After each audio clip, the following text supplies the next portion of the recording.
Hello, everyone. I'm Tracy Ariely, end-of-life doula and founder of Comforting Closure. Welcome to another episode. Today, we're joined by Janice Landis, an end-of-life care advocate from the Final Exit Network.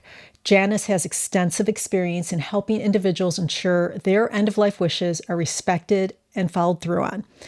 In this episode, we'll be talking about how you can ensure that the wishes that are spelled out in your advance directive are followed. For those that don't frequent the show, an advance directive is a legal document that outlines your wishes regarding medical treatment in the event you become unable to communicate those decisions yourself. It helps to ensure that your healthcare preferences are known and respected by your loved ones and the healthcare providers.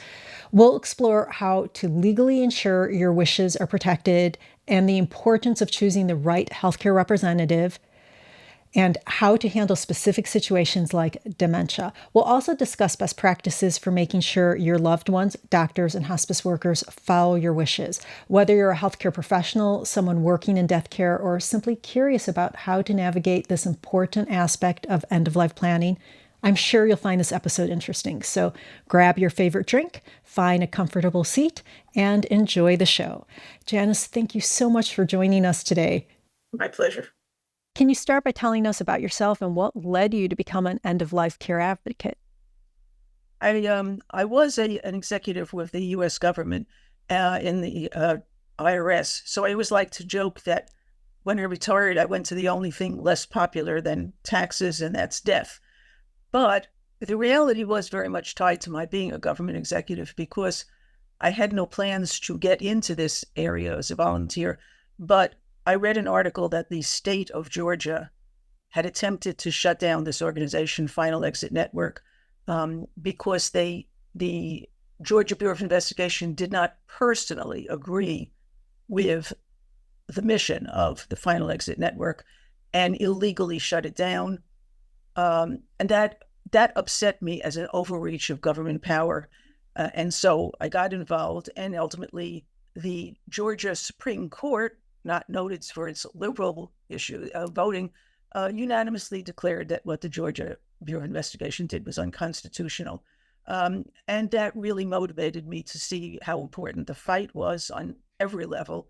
And then I found an incredible group of dedicated and professional people that just I'm in awe of and happy to be part of. Now let's talk about advance directives. We'll get into the meat of it. The most important item on the advance directive is who you name as the healthcare representative. And I believe this role should be called a healthcare advocate because it is a very active role. You have to step up and disagree with people. You need to be willing to hasten a person's death sometimes. What factors do you believe should be considered when selecting a healthcare representative? This, first, let me talk about the nomenclature. There are so many names. I like healthcare advocate. I think it spells it out very well, but in various states, various legal sites, it's healthcare representative, agent, proxy, surrogate. I'll refer to it as an advocate or an agent, but probably varyingly through this conversation because I'm used to these different terms. But advocate really says it well. You want someone who is going to advocate not what they think you want, not what they think they would want, not what they think the family would want or the doctor would want. They have to channel the patient, the person who named them. They have to be that person. Sometimes I think the best thing you could do is name somebody who doesn't like you a lot, because then it's going to be a little easier on them. But of course, I'm joking, but it is a very hard thing to do. And you need someone who's going to be available. You need someone who's going to ask questions.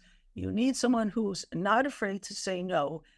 And even with that, it's harder than people know. We had a member of our organization who was a lawyer and who knew his wife's wishes very well, did not want to prolong her death. He understood that, but when he was acting on her behalf, when she was no longer competent to make those decisions, he could not do it. She died after a much lengthier illness than she should have. And I think the saddest part of that is that he will never be able to forgive himself for that. Because at the moment, ending her life was just an impossible ask of him. So sometimes it's good not to pick a spouse. Yeah, I, Sometimes it's good to pick an older, an adult child if you have one, or even a sibling, a cousin. Doesn't have to be the spouse. Maybe it's better if it's not. yeah, I always say that you should have two healthcare representatives. They should live in your area. That two, just in case one doesn't. And the reason why it's so important for that person to really know you, to know your values, and to have those conversations is because what's in those two pieces of paper, or how long, it's usually two pieces of paper, the advance directive, it doesn't cover the majority of situations. And so there is going to have to be a lot of thought. I tell clients that I work with that these people or this representative should be willing to hasten your death. You need to choose someone that is willing to do that. And it is a difficult ask. It's one of the hardest things we can ask someone. Um, Everyone wants to nurture and care for someone they love. We have a tendency to try to try to get people who have a stomach virus to eat food, even though it might not be the thing, because to nurture is just so instinctive in us for the ones we love, and to be asked to do the very opposite takes a while for the brain to realize this is the greatest comfort you can give. It is the chicken soup at the end of life, letting them die peacefully. Now, what specific responsibilities does a healthcare representative have? The healthcare representative, first, it says that they have to be available. If there's someone who has a job, and there are many such people, if your child happens to be a commander on a nuclear submarine, they're probably not going to be the best person because they're not going to be reachable. So reachable is a very important quality. The assertiveness and the willingness to ask questions, I think, are key. You cannot assume that what the doctor is suggesting is what your loved one wants, your patient wants. Um, if a doctor says, "Oh, we want to do this procedure, we want to do this operation, we want to do this intervention," you need to know why are they doing it? What is the payoff for the patient? We know the payoff for the hospital can be billable hours, but that's not your problem.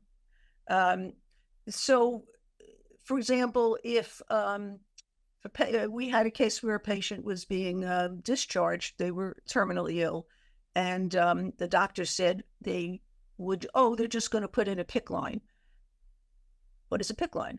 This advocate had to go look it up. Said, "Wait a minute, I need to find out what this is." And they looked it up, and it's like a port for giving antibiotics and whatever. And they said, "Well, I don't want anything for this patient that's going to prolong their life, so I don't want the PICC line inserted." And that takes a degree of forcefulness, because the doctor is going to say, "Well, it's just a precaution. Well, you don't have to use it," and et cetera, et cetera. The answer is no. You have to be able to say, "Wait a minute, let me look into it. I'll get back to you. What would this individual say if they could speak for themselves?" That's the big question. How can a healthcare representative be prepared to advocate effectively for patients' wishes? Because there is, of course, a medical understanding, but there's a big emotional toll also. I think it helps tremendously if you know the person. This is not someone who hasn't seen you in a long time. And even if it is someone you've designated, who maybe sometimes people pick professional healthcare representatives, an attorney or someone, because you have to ensure that they take the time to know you as a person. And in addition, the representative has to know how to navigate the field and to rehearse. I can tell you another case where we had a healthcare advocate, and her husband, again, was he was going to die. It was not it was a question of exactly when, but there was no question that he would die. Um, and she and I rehearsed how she would handle questions and how she would go about saying, I need to know more about this, or let me think about that. And we rehearsed the conversation several times over the phone. And I played the doctor. And later on, she told me it was 11 at night. Hospital was very quiet. She was the only one, the only non-patient in the room. And 5 people in white coats came in and said to her, we're planning to do the XYZ tomorrow morning. And then they started to walk out. And she remembered the lines in her. It was almost like a play because she had now auditioned for it. And she said, excuse me, you do not have my permission to do that. Come back in the morning and talk to me then. And they were very startled. They were very startled because they're not used to that. And there is, and I certainly don't say every doctor is guilty of it, but there is a certain intimidation factor in the white coat that discourages conversations. And when they come in a group like that, it can rattle you. So my biggest advice is rehearse, prepare with the patient. If the patient is competent to have that conversation, what do you want me to say of this? What do you want me to say of that? But if not, then with just another person who understands, or in our organization, any one of our folks will help with that. Be prepared to ask the question, be prepared to say no, also be prepared to say yes.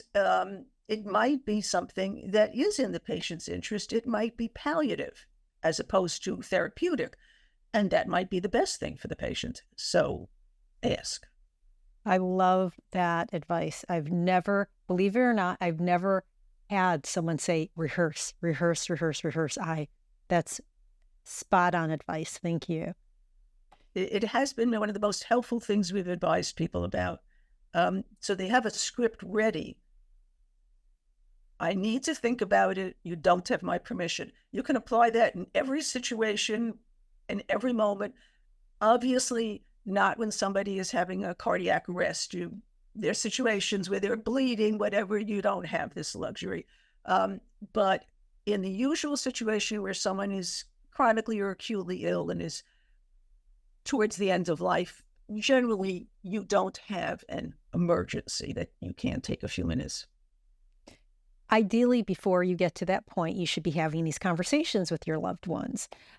What are some of the best practices for discussing advanced directives, what you want with family members and healthcare providers? First, I will say that you've been successful when the following happens. I talk to my family all the time about my wishes, and I bring it up, I cannot tell you how many times. So when my family, that's my kids, their husbands, etc., was talking about some particular case that was in the news, and I said, well, I can tell you what I want. And the entire table said, we know, we know, we know. Wonderful. And I said, yes, yes, yes, I've succeeded. They all get it. So my first thing is normalize the conversation. Though no one finds it odd to talk about, oh, my grandkid's going to be born. Let's talk about, do we want a baby shower? Do we want cards? But nobody says, oh, I'm going to die. Let's talk about that. And we need to normalize it. And one of the things I think that's important in a family conversation is to stress the importance of everybody having an advanced directive. And I always think a key time for bringing that up is if you have children when they get their driver's license. Because young people are not likely, statistically, to become extremely ill. But they are statistically very likely to get into an accident, especially as new drivers. Most of those will be fender benders, but you do get awful situations and people linger, and you've seen, and 3 young people, the Curzon and Schiavo, Quinlan, those were like the three poster young women who went on for ages while everything got litigated. So I would say when you're bringing it up for yourself, and if you have kids who are about to start driving, I would stress what peace of mind it would give me as a parent if I knew what you wanted, just as you will have peace of mind knowing what I wanted. And there's no magical thinking here. Filling out the directive does not make the illness happen. Like going to a doctor doesn't make you sick. There are people who have this mind block. If I do this, I'll die. Yeah. It's normalize the conversation. I have two questions off of that. The first one is, parents have, are automatically that representative for an underage child. But when the child turns 18 because of HIPAA, there becomes issues. So do you recommend that an advance directive be filled out by everyone who's 18 or older, making that parent or whoever that healthcare representative? Absolutely. And that's why I think that driver's license ties in well to it if people are getting that. If not, whatever it is, when they're finally of an age to have a drink, whatever it is that makes them an adult is the perfect time, to say, okay, let's have a conversation about this. It should be a normal part of life. And that's the normalization of it is key. It just like any other form, when someone becomes an adult, they register to vote, hopefully. And they start perhaps filing taxes, all kinds of things that start to happen as a result. This should be one of those forms. Great. I love it. You register to vote and you're doing your advance directive. You're 18 now. You're marked as an adult. Yeah. This is what comes with being an adult, the good and the bad and the necessary.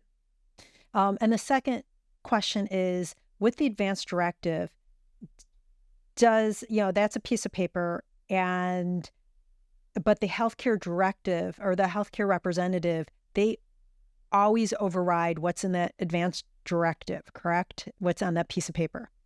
Yes, absolutely. No advance directive can cover every situation. It's just impossible. And you have to trust the healthcare representative.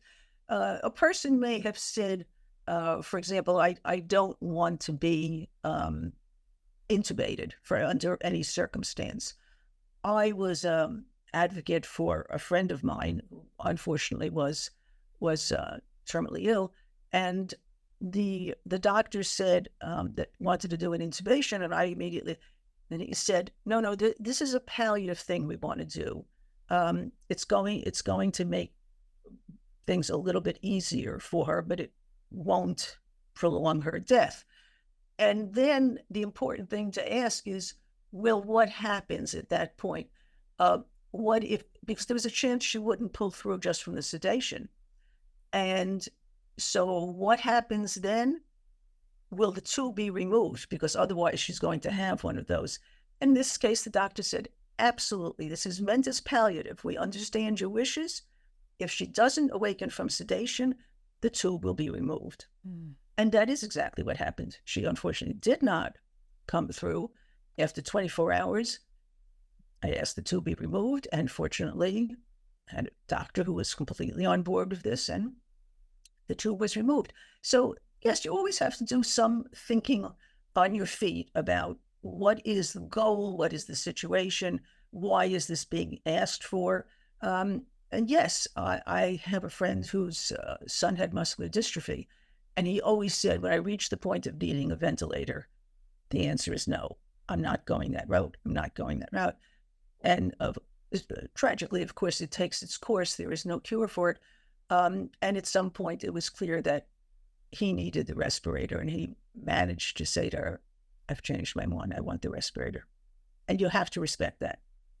That was maybe, 15 years of being adamantly no, but the choice for life has to be respected. If a person has changed their mind, regardless of what you think, that's what goes. What are the essential legal components that must be included in an advance directive to ensure it's valid? First thing is get the right form for your state. This is very easy. I always recommend the AARP site. There are plenty of other places that do it, but AARP has the resources and the visibility to make sure that their forms are correct. They will keep it up every time there's a change. They're going to know about it. So if you go on their site and you click your state, and you get your advanced healthcare form, both the advanced directive and the healthcare representative, you're in good shape. You can go to your state website. I just find this much easier. Then of course you follow exactly what it says. If it needs to be notarized, if it needs two signatures, whatever it is, that's the primary thing. The advanced directive is legal if everything you've put in there is legal. You can't say, when I get a hangnail, just put me out of my misery. Obviously, nobody's going to do that. You can't ask, hasten my death by putting morphine in. It has to be legally enforceable. Even then, it doesn't mean that the hospital or the doctor have to honor it. They may have a religious exemption or philosophical difference, but then they are required to transfer you to someone who does not have that objection. So it isn't that every doctor must follow the advance directive, but they have to be respectful of it and ensure that your rights are observed. How can an advance directive be structured to cover situations where a person is unable to speak? I understand that's part of an advance directive or why we have advance directives, but in such cases where someone has like an advanced case of dementia or they have a disease like ALS. These are the most troublesome cases because people do not know from one day to the next when they will lose physical capacity and or mental capacity. They do not qualify for things like medical aid in dying because they're not 6 months from terminal. And so for individuals like that, for someone, let's say with ALS, they need, if this is what they want, they need to be very clear at some point in that progression that they only want palliative care. And that may mean they don't want antibiotics. That is their legal right. They will get a furious argument from the doctor. But if the patient or the healthcare representative is saying this person wants palliative care only, that is their right under federal law. The Patient Self-Determination Act, the patient, not the doctor, is in charge of that decision. So that is an option. They can hasten their death through legal means by choosing palliative care. For the patient with dementia, it is much, much more difficult. You can still have the advocate say no treatment for antibiotics, only palliative care. And that may shorten their lifespan at the end. But what they cannot do, a person who is ill and dying very often loses their appetite. With dementia patients, you can legally request no artificial food, no artificial hydration, but you can't stop, and this has been tested, you cannot stop healthcare aid from bringing a bowl of ice cream to the dementia patient who is going to reflexively eat it. So right now, you can't go that route. You can put it all you want, and I do advise putting it in the advance directive. But you either have to decide very early in the diagnosis that you're going to end your own life, which is one extreme way of handling it. But when you do so, you have to, what we call, leave a lot of life on the table. And so if you're not prepared to do that, palliative care only, enforced very vigorously by you or your healthcare advocate, is really the only option. And I know with dementia that, as an example, Compassion and Choices, they have a dementia advance directive, which I've looked at many dementia advanced directive. Well, not many, there aren't a lot out there, but I've looked at a few, and I really like compassion and choices Hmm. because they go through things like, hand feeding. Do you want to be hand fed? Where that example that you gave of the aide, the healthcare aide coming in and bringing ice cream, if they have no hand feeding, they could bring in ice cream, but then that person shouldn't be feeding the ice cream to the client. Okay. You can't really stop them from doing that. Okay. That's the thing. Comfort care is not medical care. And the courts have ruled that you can absolutely forbid artificial, a feeding tube, IV line. I think it's good to put it in the directive to make clear that you don't wish it. And if you're fortunate, the facility will respect that and not do it. But you can't. So I definitely think you should put it in there, but it isn't legally enforceable right now, except we think in the state of Nevada, but it has not been tested to my knowledge there. Are there any other forms or other documents that should accompany the advance directive to ensure that a person's wishes are followed? Patients who are very ill and are at the point perhaps with cardiac issues or other issues can have a form called a POLST or MOLST filled out. That's a physician's order for life-sustaining treatment or medical order of life-sustaining treatment. Basically the same thing, named differently in different states. But again, those are for people way at the end. And so the average person is not going to have that.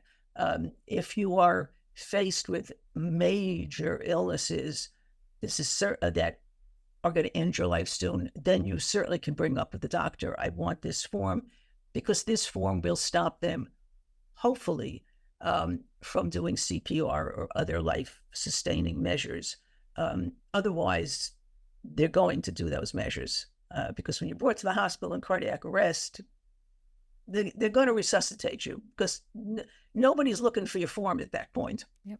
And I know that some of my clients who are older that don't have advanced directives, when I'm working with them on that, some of them do have pulses. They're old, they're in their 80s, late 80s. And I always tell them they should have an advanced directive also because the advanced directive has the healthcare representative spelled out where the POLST does not. Absolutely. All three forms, if you qualify for the, although that's not something you want to qualify for, but if the POLST is appropriate, yes. But the first two documents, the earliest possible time. The POLST may or may not be an appropriate time ever come for you. Yeah. How can individuals assure that their advanced directives are easily accessible when needed? You just mentioned, hey, when you're rushed to the hospital, they're not going to take and look up your form. No. And I know that there are services out there. I did an interview with Thanacare a couple of weeks ago where they actually have a QR code that if the doctor can scan the QR code, I come in there, my mom's in the hospital, here, doctor, here's a QR code, and it all comes up on, because everyone has a phone now, right? Right. So, I think all of these things are good. But the first thing, of course, to state the obvious is I know people who've taken their advance directive and their will and put them in a safe deposit box. Not smart. I mean, the first thing is this document should be like the Gideon Bible in hotel rooms. You should leave a trail of them all over the place. Your doctor should have it. Your family should have it. You should have it easily accessible in your home. You can have it on your phone. There are many Living Will Registry, many other organizations do that. Living Will has a new name, but but you could find it under that name. They provide that service where it can be made available with an app on your phone. Many different ways. People have tattooed their instructions on their chest. That is not valid legally. It sounds like a great idea, but it doesn't work. What I suggest, and I have nothing to do with the companies that sell this, what I personally suggest is the bracelet that gives your direction, because if it's on your wrist, it's going to be seen. They can't say they didn't see it. And it just takes a second. if that bracelet says no CPR, they didn't have to take the time to look something up. You don't have to have a relative rushing to the emergency room, which may not happen. That's what I recommend. That's very smart. Very smart. Now, it still may or may not help you in a road accident, where there's all this rush and emergency, but I think it's the easiest. People will look at the wrist. They're not going to look in your pocket for a little form that you're carrying around. Are there any steps that can be taken to ensure that healthcare providers adhere to your directive? Oh, yes, many, many things you can do. The first one, of course, is to discuss with the doctor the care wishes, to make sure the doctor understands that either you as a patient or, again, this is my wish. Do you have a copy of my form? And is it accessible in the file? In the state of Georgia, to bring it up once again, there was a large settlement in a case where the form was there, but they just didn't bother to thumb through to look for it, and they should have, and they paid for that. Make sure ask, do you have it with you? Is it in the form? Do you see it? Is it on my medical chart? Is it in the electronic records? Just really make sure that everybody who comes in, hey, do you know about my advance directive? How about you? Do you know about my advance directive? Because, the shift changes in a hospital. The weekend, the evenings, the mornings, it's an unbelievable rotation of people. I would be the parrot sitting there. Hello, do you have my ID? Second thing is, if you're not satisfied the doctor is following the directions, I would certainly have a polite conversation with them. If that wasn't happening, I would ask for the ombuds person to come in. I might ask for a social worker to come in. But if that still wasn't working, then in our case, our members call us and we intervene. But it's good for the advocate to know the advance directive is a legal form. The Patient Self-Determination Act requires that the hospital follow those forms. So just knowing that is usually quite sufficient.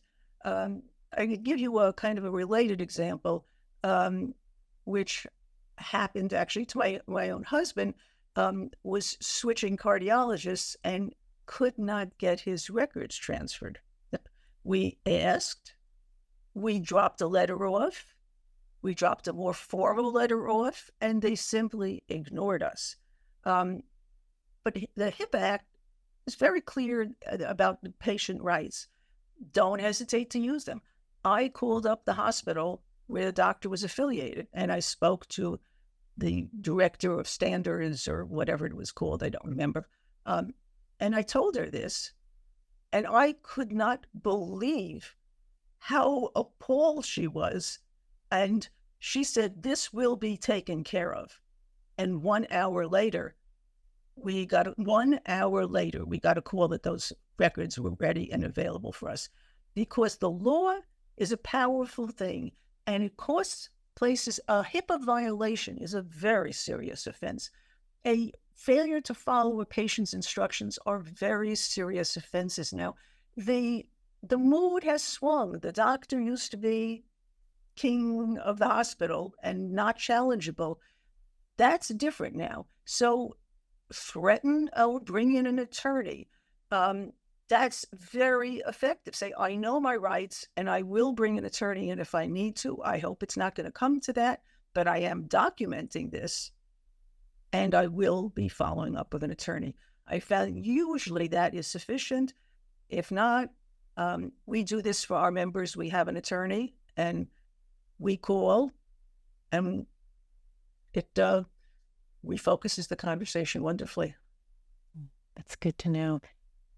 What should be done if the healthcare are in the heat of the moment and the healthcare provider refuses to follow the advance directive?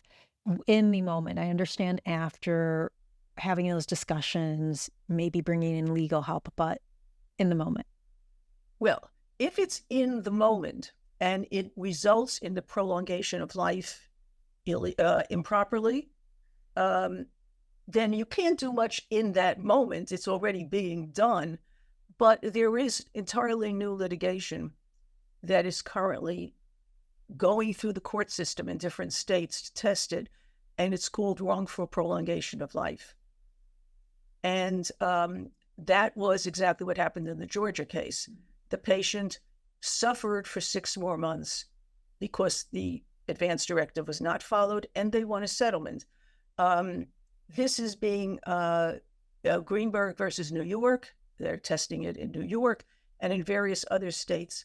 And as this becomes known and the lawyers for the hospitals get to know about it, I think there's going to be a lot more clarity for the doctors that they are jeopardizing the hospital and subjecting them to huge penalties. I think younger doctors kind of get that because they're growing up in an environment where they see their own parents and grandparents having a lot more autonomy and asking questions. So I don't think that they would be surprised by it, but some doctors still forget that they haven't been appointed ruler over your life. You're a client. What legal challenges or disputes can arise with advance directives, and how can they be mitigated for? I'm going to tell you the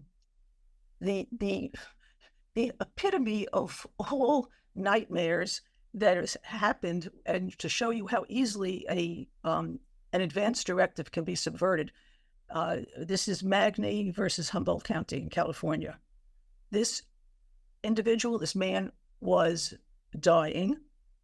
He did not want any additional care. His wife did therapeutic care, want palliative care only.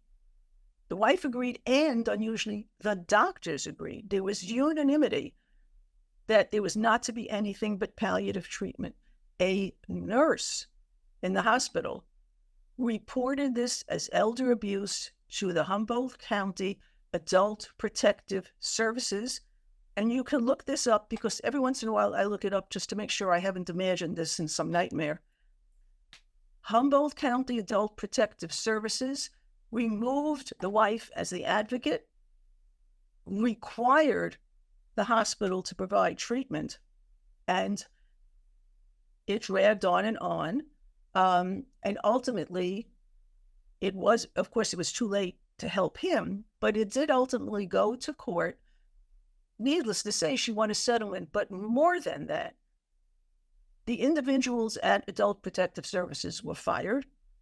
The lawyers for Adult Protective Services were almost disbarred until they proved they were given falsified records to justify the Adult Protective Services because their belief outweighed the patient's rights.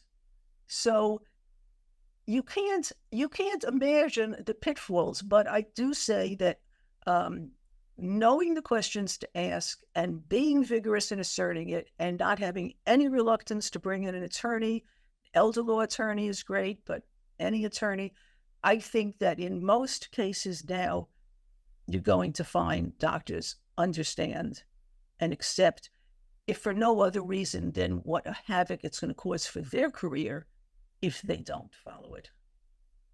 Now, this next question, I know that this happens often, and I know it's because people don't have those conversations that they need to have with their families.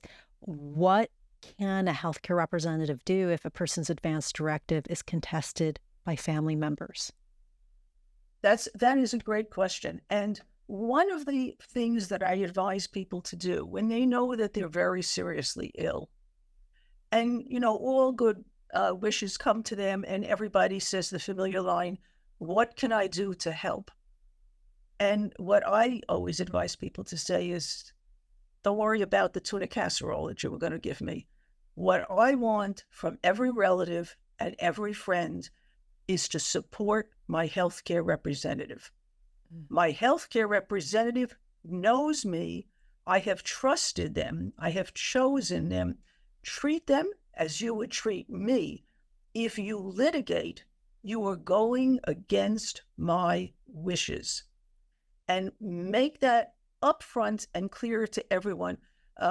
There's a term for it in New York. They call it the California daughter. In California, they call it the New York daughter. The one who doesn't part of the family. And this is often the case.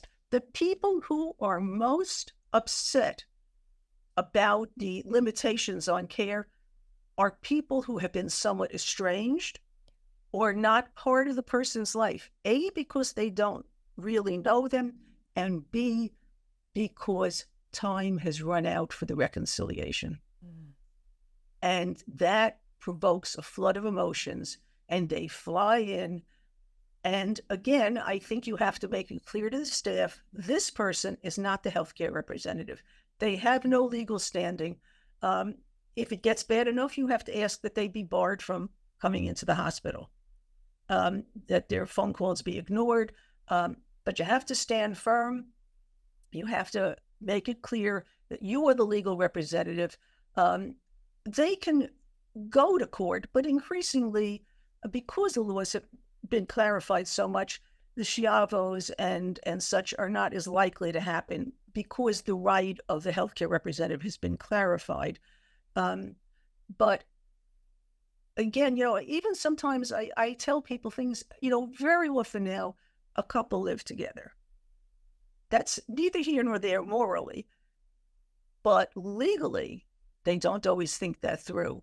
If there's an emergency and the partner you're living with is rushed to the hospital, and let's say it's a young person, they're 25 years old, they're not married, they don't have a health care form, they don't have an advance directive, the partner comes running in, and the mother comes running in. Who are you? I'm the mother. Who are you? I live with him. Goodbye. Next of kin is the mother. So I always say to people, you don't have to, march down the aisle, but you should get some opinion from an attorney about what your legal rights are and how best to ensure that you will be recognized as the healthcare agent.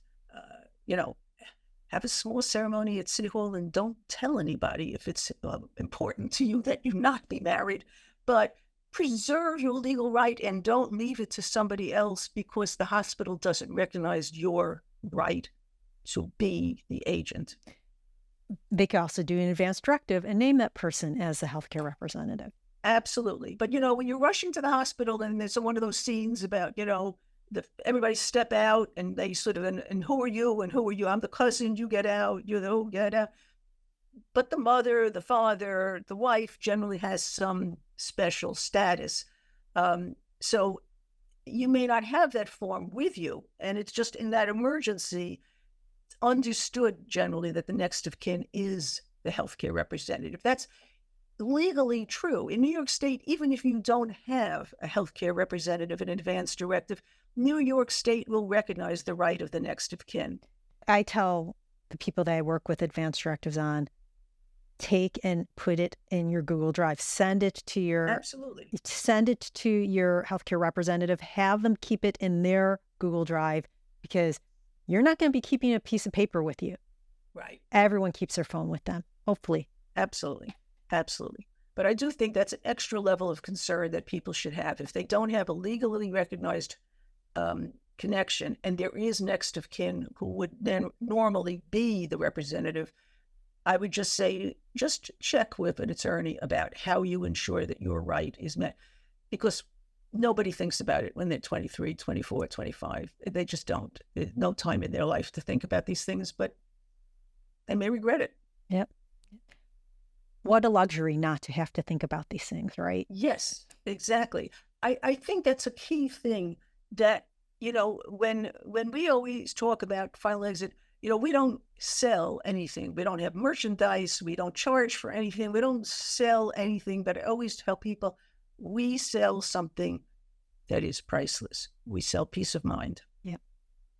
When you have these forms and you do everything you need to do with them, you file them, you distribute them, you don't have to think about it anymore.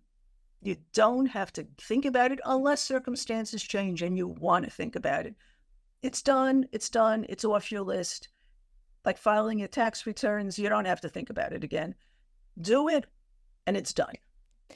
How frequently should an advance directive be reviewed and updated? I know an estate attorney I once talked to said every 2 years, that is what she recommends with the will and trust. So, and she So I'm assuming it's very similar, or if there is a big event or life change. I tend to take a somewhat different approach. I think that people don't like filling out the advance directive. And if they know that they're going to have to keep looking at it or that they have too many options, they tend to say, I have to think about this, and they stop filling it out. So I tell people, think of it as a placeholder. Put down what you're fairly clear about. Get it done, file it. If you don't ever want to look at it again, it's there. If you do, then I recommend you take it out and put your initials and your date on the most recent time you've looked at it to sort of indicate it's still valid. You don't need to do that, but it's good. But if you're young and healthy and you don't have any particular medical concerns, I don't think people should be making themselves crazy revisiting every decision they've made. When and if that time comes, everything may be different than you expected. People who have certain illnesses learn that, well, I can go along with this. And what I thought when I was 20 isn't true now that I'm 60. And you can always change it. You don't have to file in advance. You can change it the day you go to the hospital. You can change it in the hospital. So I would say, don't brood over it.